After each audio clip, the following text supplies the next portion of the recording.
Welcome back, everybody. We're diving into something pretty extraordinary today. Yeah. Donald Trump's second inaugural address from January 20th, 2025, just a few days ago. It's his second time taking the oath, obviously, consecutively. And that makes this speech, and really his whole second term, pretty fascinating to look at. Absolutely, it really does. So where do we even begin with this thing? Well, I think the setting itself is really important. Okay. It's not just a continuation of his previous presidency, right? There's this gap. Yeah. Things have shifted both domestically and globally, and I think all of that context really colors how we understand this speech and what it might mean going forward. So let's jump right into it then. Okay. I mean, the speech opens with this air of confidence. Yeah. Even triumph, like it's Trump returning to the stage, almost like a told you so moment. Mm. And he's wasting no time in laying out this vision for what he's calling this golden age of America that he claims is starting right now. Yeah, it's interesting, isn't it? Yeah. I mean, that opening section, it almost feels like two speeches in one. You have that familiar America first rhetoric, hitting those themes of sovereignty and safety and strength. Right. But it's interwoven with this almost apocalyptic undercurrent, this idea that America has been on the brink of collapse and only he can save it. Right. And he uses some pretty strong language to paint that picture. He talks about a broken society, a radical and corrupt establishment, even going so far as to say that the pillars of our society lay broken. It's quite a shift from that initial optimism. It is. It's a deliberate rhetorical strategy. Okay. By creating this sense of urgency, this image of a nation in crisis, he's justifying the drastic actions he outlines later in the speech. Yeah. It's a way of saying, look how bad things are. We need to take bold steps to fix it. And I'm the only one who can do it. And he doesn't just rely on rhetoric to make this point either. He points to specific examples, like the recent hurricane in North Carolina, the wildfires in Los Angeles, to illustrate this idea of a government failing its citizens. It's a clever tactic. I mean, he's taking real events, tragedies that people have experienced firsthand, and weaving them into this narrative of systemic failure. Right. He's saying, these are the consequences of the current system. This is what happens when you let the establishment run things. Then he goes on to attack the public health and education systems, claiming they're failing despite massive spending. And it's all setting the stage for his argument that America needs a radical change, of course. Right. And his election is the mandate for that change. And he even goes so far as to call his inauguration Liberation Day. It's drawing this stark contrast between the supposed decline under his predecessors and the dawn of a new era under his leadership. Yeah. It's bold even for Trump. He really leans into this idea of having a mandate from the people, claiming he won both the popular vote and all 7 swing states. Now, we won't get into the specifics of those claims here. Right. But it's interesting to see how he's using them to bolster his authority and legitimacy. Absolutely. It's about creating this perception of overwhelming support. This idea that the entire nation is behind him. By claiming such a decisive victory, he's effectively silencing any potential dissent or opposition. Right. And this leads directly into his announcement of a series of historic executive orders. Yes. Which he claims will address all of these perceived problems and set America on a path to recovery. And these executive orders are where things get really interesting. I mean, they cover a wide range of issues, from immigration and border security to the economy, energy policy, social issues, even the military. It's a sweeping agenda aimed at fundamentally reshaping the American landscape. So let's start with the border. Okay. He declares a national emergency at the southern border, promising to halt illegal entry, deport criminal aliens, reinstate the Remain in Mexico policy, and deploy troops. It's a very clear signal that he's returning to the hardline immigration policies that really defined his first term. Right. And he's not mincing words here. He talks about taking back control of the border using language that evokes a sense of siege and invasion.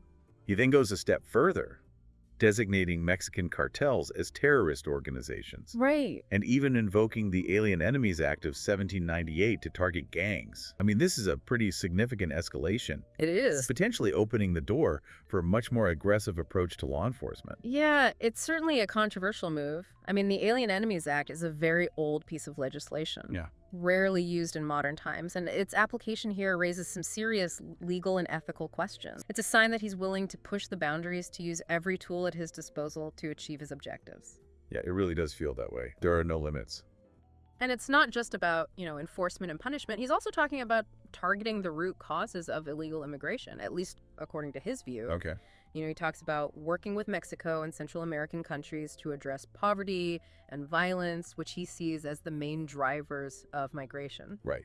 But there's also this undercurrent of blame, like this idea that these countries haven't done enough to stop the flow of migrants. Yeah, It's very transactional. absolutely. This view of foreign policy, like it's all about getting other countries to do what he wants, often through pressure or threats. It's a continuation of his America First worldview, right? This idea that other countries are taking advantage of the U.S., and he's not going to let that happen anymore. Right.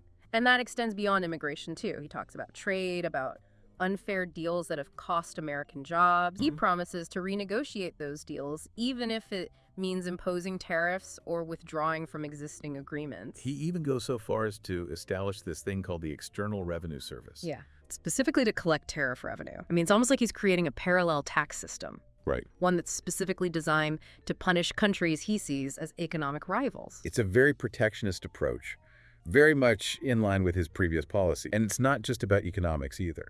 He also frames this as a matter of national security, Okay. arguing that relying on foreign countries for goods and services makes America vulnerable. Then he moves on to energy policy, Right. declares a national energy emergency, and the Green New Deal. His solution, you guessed it more, American oil and gas production. Of course. He talks about making America energy independent, about unleashing the full potential of domestic energy sources. It's a clear rejection of the renewable energy agenda that's, gained so much traction in recent years. He sees fossil fuels as the path to economic prosperity and national strength, and he's not afraid to say it, even if it puts him at odds with the global consensus on climate change. And it's not just energy. He also talks about reviving American manufacturing, bringing back jobs that have been lost to overseas competition. Right. It's all part of this broader vision of restoring American greatness, making America strong and self-sufficient. And that extends to the social and cultural realm as well. He talks about restoring fair and impartial justice, ending what he calls social engineering based on race and gender in government policy. Yeah, it's a clear appeal to his conservative base who see these policies as attacks on traditional values. He even takes aim at the military, promising to reinstate service members expelled over vaccine mandates with back pay. He frames this as a matter of freedom and personal choice, but it's also a way of appealing to the military as a key constituency, aligning himself with their concerns. Absolutely. And he goes beyond just personnel issues, too. He talks about refocusing the military on defeating enemies rather than what he calls radical political theories. It's a dog whistle to those who see the military as being weakened by liberal agendas, by diversity initiatives and inclusivity training. So it's a pretty comprehensive vision, touching on almost every aspect of American life, from the economy and national security to social issues and cultural values. Yeah. And it's all framed within this narrative of restoring American greatness, making America strong and independent again. But it's important to remember that this is just one side of the story. Right. This speech is a very specific presentation of reality, one that's designed to appeal to his supporters and advance his agenda. Right.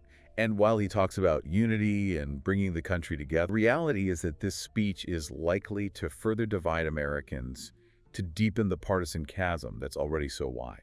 And then there's the international dimension. This speech isn't just for domestic audience. It's also a message to the rest of the world. Right. And it's a message that's likely to be met with a mix of apprehension and skepticism.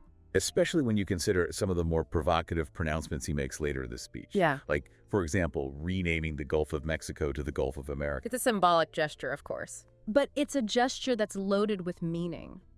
It's a way of asserting American dominance, of claiming ownership over a region that's historically been a source of both cooperation and conflict. And then there's the Panama Canal situation. He basically says that the U.S. is taking back control of the canal, citing broken promises, unfair treatment of American ships, and even Chinese involvement. Wow. I mean, it's a pretty bold move, one that's sure to have major geopolitical ramifications.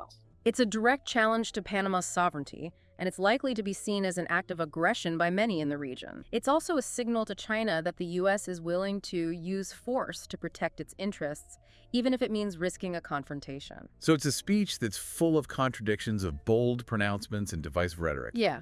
It's a speech that raises as many questions as it answers. And that's what makes it so fascinating. It's a window into the mind of a leader who's both deeply familiar and strangely unpredictable. Right. It's a speech that's likely to define his second term for better or for worse. Yeah, it almost feels like he's trying to rewrite history, or at least reshape the narrative to fit his own vision. Yeah, and he does this by appealing to this idea of American exceptionalism, this belief that America has a unique destiny, a special role to play in the world. Right. And he connects these seemingly aggressive moves like renaming the Gulf of Mexico or taking control of the Panama Canal to this larger story of American ambition and achievement. It's as if he's saying, this is what America does. We lead, we innovate, we shape the world in our image. And he uses these historical examples, right? Yeah. From westward expansion to the moon landing to really reinforce this idea.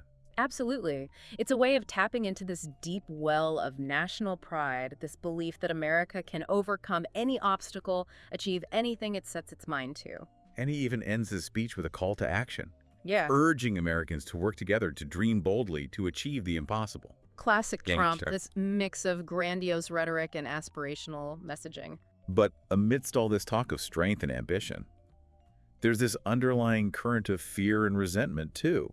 He paints a picture of a world that's hostile to America, full of enemies and rivals who are trying to take advantage of us. It's a very us versus them mentality, a zero-sum worldview. Any gain for another country is seen as a loss for America. Right. And this is where things get really dangerous because it creates a climate of distrust and suspicion, making it harder to find common ground or build constructive relationships. So we're left with a lot of questions, Yeah. a lot of uncertainty about what this second Trump presidency will actually look like. Right. I mean, he's laid out a very specific vision, but how much of it will he be able to achieve and at what cost?